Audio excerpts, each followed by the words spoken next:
Alors un autre regard théologique, mais le spirituel et la théologie ont déjà été largement ouverts comme chantier.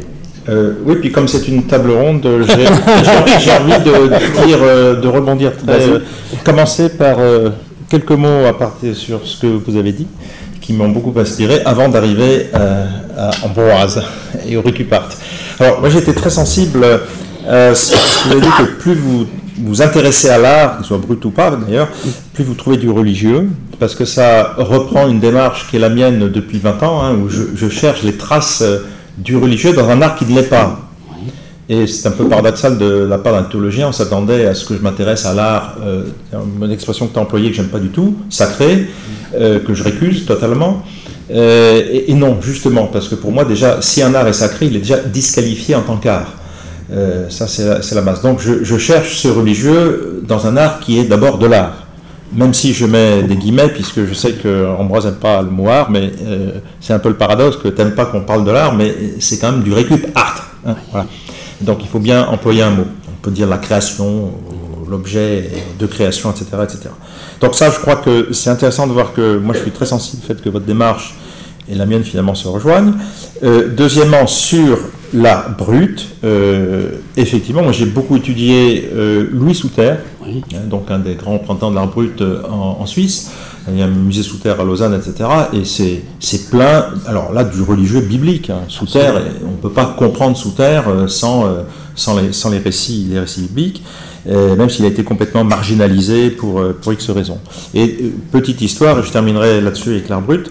Le mois prochain, je suis invité au LAM, donc un triple musée art moderne, contemporain et brut, art brut, qui se trouve à Lille Métropole, donc la grande métropole de Lille, où il y a une exposition qui vient de commencer, qui s'appelle Là où le jour se lève. Et le commissaire de l'exposition m'a invité le mois prochain pour faire ma lecture théologique de cette exposition, donc aux confluences de ces trois courants d'art brut, art contemporain et art moderne. Et je lui ai quand même dit, écoutez, par honnêteté, il faut quand même que je vous dise que je suis théologien. Bon, je m'intéresse à l'art, mais je suis d'abord théologien. Ah oui, mais c'est parce que vous êtes théologien que je vous invite. C'est quand même quelque chose. Et je crois que ça traduit effectivement un changement de paramètre je pourrais donner des tas d'exemples comme ça, c'est qu'aujourd'hui, c'est plus tabou. Le religieux n'est plus tabou dans les milieux artistiques. Il y a une barrière qui est tombée. Voilà. Je suis très content de m'entendre dire. Parce que, moi, je le dis très prudemment parce que je suis théologien. J'ai toujours on va me reprocher de plaider pour ma cause. Mais voilà, je l'entends de plus en plus. Et quand ça se concrétise comme ça, je trouve que c'est remarquable. Alors, j'arrive au Recupart. Donc on pourra reprendre ça hein, si on a le temps, même si c'est toujours un peu frustrant parce que je sais qu'on n'a jamais assez de temps pour dialoguer entre nous. D'abord, c'est des retrouvailles, puisque nous étions aussi à une table ronde en 2012, il y a 3 ans, au Palais universitaire de Strasbourg, où il y avait eu déjà une première exposition Ambroise Monod dans l'aula du Palais universitaire, qui était déjà assez impressionnante, mais moins que celle-là, encore amplifiée. Et nous avions eu déjà une table ronde avec différentes personnes, donc je suis très heureux de me retrouver dans ce cadre. Alors, la première chose que j'ai envie de dire est tout à fait dans la ligne de ce que j'ai avancé tout à l'heure, c'est que justement, ce qui est intéressant, c'est que ce n'est pas de l'art religieux, c'est ni religieux, ni chrétien, ni protestant, hein, c'est de l'art, encore une fois, entre guillemets. Donc, il n'y a pas aucune revendication d'un message religieux explicite. Ça, c'est la première chose. C'est d'abord, il faut d'abord s'intéresser au geste créateur, hein, à la matière, au langage des formes, etc. Maintenant, il y a quand même des suggestions, hein, des connivences, des rencontres. Et d'ailleurs, je vais développer 5 thèmes, très rapidement, hein, on pourrait dire 5 consonances théologiques de ce que je perçois dans le Recupart tel qu'il est fait par Ambroise Monod, mais vous allez voir que ces thèmes, ils ont déjà été dits par vous. Donc finalement, je ne fais que rendre explicite quelque chose qui implicitement est déjà là. Alors, la première chose qui, moi, m'apparaît le plus évident, c'est le côté, ce qu'on appelle le geste résurrectionnel, le côté résurrectionnel, hein, passer d'un objet mort, déchet, rebut, à quelque chose qui devient vivant. Hein, et on se rend compte, quand on a presque l'impression que ces animaux, ils vont se mettre à bouger, les oiseaux à s'envoler, etc. Et alors je me dis, est-ce que le mot résurrectionnel n'est pas un peu trop fort quand même? J'arrive ici, je vois citation Ambroise Monod, je fais de la résurrection pratique. Donc je me dis, bon, c'est bon. On se rejoint. Tout à l'heure, tu as parlé de faire revivre les morts. Donc là, il y a quand même quelque chose qui est sous la forme de la parabole, de l'analogie, mais qui rejoint quand même le cœur du message chrétien, c'est-à-dire qu'il y a un moment, la mort devient vie. Passage pas de la vie à la mort, qui est l'expérience courante, hein, mais l'inverse, c'est l'absurdité même, mais c'est quand même ça, c'est la mort devient vie. Alors voilà, moi j'y vois dans toutes ces... une métaphore de la résurrection qui peut se décliner sous deux formes, hein, ça peut être une résurrection christique, hein, celui qui est passé de la mort à la vie dans la foi chrétienne, mais ça peut être aussi une métaphore plus de la grâce, c'est-à-dire cet appel qui fait que, ce qu'on lit dans toutes les lignes de la Bible, que Dieu est allé chercher le méprisé, celui qui était au bord du chemin, l'aveugle, le sourd, le boiteux, l'estropié, celui que voilà, et c'est celui-là que Dieu est allé chercher et qui est devenu son partenaire premier. Hein. Voilà, donc puis on pourrait reprendre après avec les métaphores pauliniennes, hein, de la folie qui devient sagesse, etc. Donc là, on a quand même sous différentes formes, vous voyez, c'est pas simplement la résurrection christique, hein, c'est aussi le message résurrectionnel qui nous rend nos capacités de vie et qui, je crois, devient très concret dans ces œuvres du Récupérate. Deuxième thème, il faut aller vite, hein, c'est le geste créateur. Le geste créateur, alors, en théologie protestante, c'est un thème qu'on a un peu occulté, ça, pour une raison très simple, c'est qu'on a tellement eu le souci de se différencier. Nous, on n'est pas Dieu. Hein. Dieu est Dieu, nous, on est là, à notre place, et il y a une rupture entre les deux. La hantise protestante, c'est d'aller vers la divinisation de l'humain. Donc, l'humain reste humain, il n'est qu'un humain.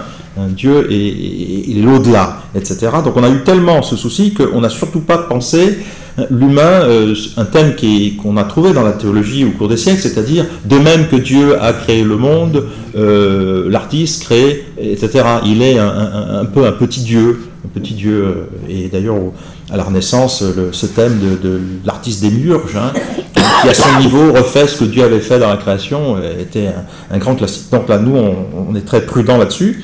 Mais on l'a été trop, parce que si on reprend le récit de la création, Dieu a créé l'humain, l'humain homme et femme, et en même temps qu'il l'a créé, il lui a donné ses capacités à agir. C'est de tous les créatures, c'est le seul qui agit, hein, donc il y a un faire, une action, alors qu'on a beaucoup trop interprété dans un sens protestant, au sens d'une action éthique, mais l'action elle peut être aussi esthétique. Hein, c'est-à-dire l'action gratuite, hein, pas que le juste c'est bien, le bon, mais le beau est aussi important. Donc la capacité, et ce qui rejoint d'ailleurs un point de la philosophie grecque, hein, l'humain est un homme capable d'action, capable d'agir, capable d'une action qui n'a pas de finalité propre, hein, mais il est là parce qu'il crée, parce qu'il fait. Et voilà, et à cela on peut ajouter un autre grand topos de la philosophie, c'est aussi un homme qui crée en jouant. C'est un jeu, c'est de l'ordre du jeu, c'est l'homo ludens. L'homme créateur est en même temps un homme joueur. On est dans la gratuité, et ça reprend aussi des éléments de la capacité à jouer, donc l'humour, etc. On voit qu'on est dans le jeu aussi. Hein. Je crois que c'est peut-être aussi pour ça que tu te méfies du concept artistique, qui est très sérieux, etc. Mais si on est une création ludique, là, on est tout à fait en cohérence, en tout cas, avec une anthropologie, donc une vision de l'être humain, tout à fait fondée bibliquement et qu'on a encore trop longtemps occulté, en tout cas en théologie protestante. Troisième point, c'est le geste écologique. Alors là, on est dans des questions beaucoup plus contemporaines, hein, mais là aussi, il ne faut pas oublier que notre théologie, c'est aussi, il y a une théologie de la création. Là encore, on l'a occulté pour différentes raisons, parce que la théologie protestante s'est méfiée de ce qu'on a appelé la théologie naturelle.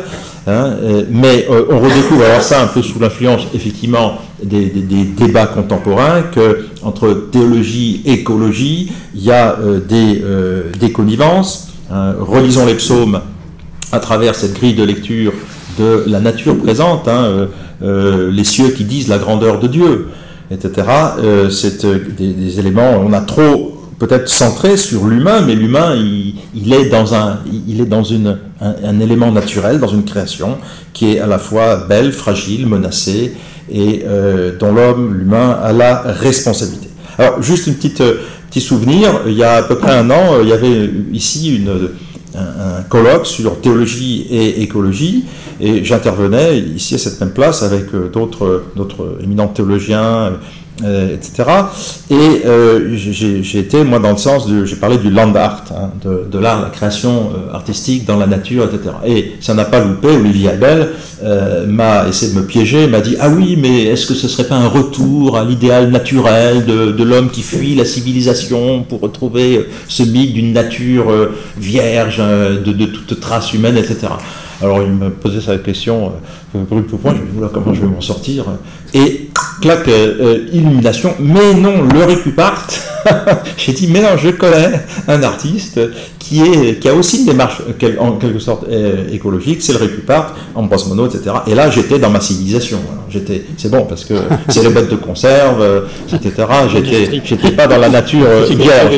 Donc merci, tu m'as enlevé une épine du pied parce que voilà, je m'attendais peut-être pas forcément à cette objection. Donc j'y vois aussi un geste écologique, une manière de lutter contre le gaspillage, de faire en sorte que ces objets qui sont jetés à la poubelle, eh bien, on puisse aussi aient une seconde vie. Maintenant, s'il n'y a plus du tout de déchets, je ne sais pas comment tu feras, mais on n'en est pas encore là. Voilà, donc là je crois qu'il y a quelque chose qui correspond à l'ère du temps, et c'est peut-être pas un hasard si le Récupart refait surface, hein, il a toujours été présent, mais en tout cas dans les milieux d'église, ça correspond aussi à cet intérêt pour l'écologie. Alors je vois que le téléphone tombe, donc je me dépêche pour mes deux autres points. Qui rejoint des notions assez fortes en théologie et même qu'on redécouvre. Le troisième point, c'est le côté participatif de ce geste de création. Hein. Tu as insisté, là encore tout à l'heure, en disant quand je crée, je ne suis pas seul, je ne peux pas créer seul. Hein. Je suis dans le cadre de communautaire. C'est pas l'artiste voilà, tout seul, tu es en communion avec d'autres, tu fais créer d'autres, tu es pédagogue, tu veux créer aussi un sentiment une espèce de partage, hein, c'est lié au partage, je sens vraiment cette démarche de générosité, hein, c'est pas moi pour qu'on m'admire, mais moi pour les autres, moi vers les autres et les autres avec moi. Et ça c'est quand même une notion très forte, hein, en théologie chrétienne, c'est la notion communautaire. Hein. La théologie, c'est une pensée, contrairement à la philosophie, où on a des philosophes qui s'identifient, etc. C'est aussi l'ambition d'avoir une pensée partagée par tous, ou par le plus grand nombre en tout cas, ce qui va donner ces confessions de foi, qui sont ces textes qui disent quelque chose de Dieu, mais qui le disent collectivement, où il y a une espèce d'ascèse. On s'astreint à avoir un langage qui n'est pas que le mien, qui est un langage communautaire, dans lequel le plus grand commun dénominateur, dans lequel tout le monde se reconnaît. Donc c'est pas une démarche élitaire, l'un au-dessus des autres, mais on est ensemble. Cette notion vraiment de communauté, hein, la théologie, c'est vraiment la pensée dans la communauté, de la communauté. Donc c'est cette notion qu'on retrouve évidemment le Christ. Dieu a appelé un peuple, le Christ a appelé des disciples, hein, et même si effectivement on n'efface pas son identité, sa personnalité, mais il y a cette ambition d'articuler ces deux pôles, du communautaire et du personnel. Et enfin le dernière dimension un peu théologique que je trouve dans cet art, c'est la dimension, alors là je fais un pas de plus, public. Alors, par rapport à communautaire, c'est l'espace public, c'est social, sociétal, si vous voulez.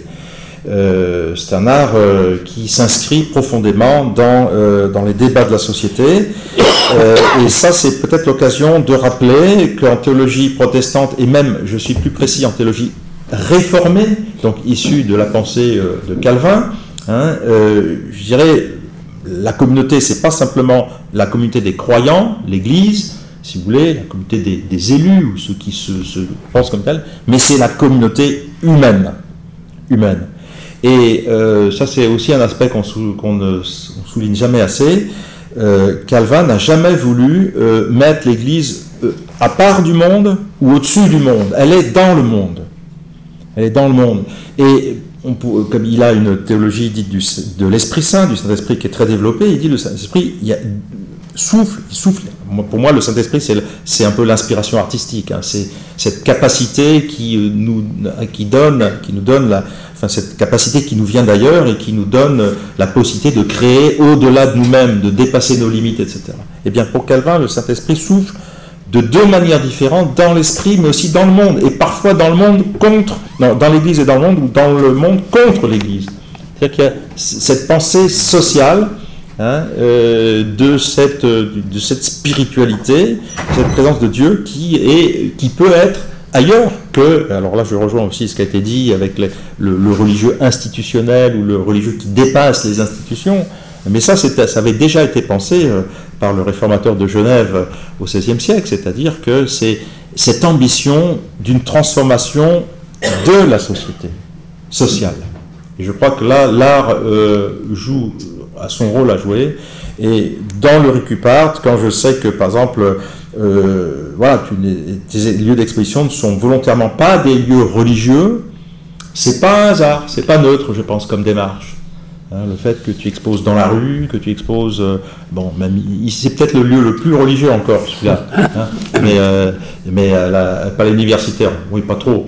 Si les palais universitaires c'était là, et je me rappelle les difficultés qu'on a eues en 2012 parce que tu voulais absolument avoir un atelier de création, non pas seulement au palais universitaire, mais devant le palais universitaire, c'était l'espace public, hein, donc il a fallu demander des autorisations préfectorales, etc., municipales, pour pouvoir manier des objets dans l'espace public. Donc ce côté espace public, ouverture à tous, visibilité sociale, me semble tout à fait en cohérence avec une vision chrétienne où il y a cette rupture entre l'Église et le monde. Elle a été instituée après, hein, mais je dirais dans la Bible, on est dans la profanité.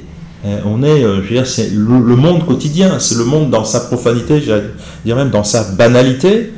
Hein, quand Jésus dit « je vais vous parler du royaume de Dieu » et parler d'une parabole, eh bien de quoi il parle? D'un figuier stérile, d'une pièce de monnaie qui s'est égarée sous un meuble, d'une brebis qui s'est perdue, d'un repas qui a été raté, d'une graine qu'on a mis en terre. Enfin, on ne peut pas avoir plus quotidien et plus banal que ces images. Elles sont même assez pauvres, mais c'est là-dedans justement, et je reprends ce que j'ai dit, cette pauvreté que se trouve toute la richesse on pourrait dire, de l'Évangile.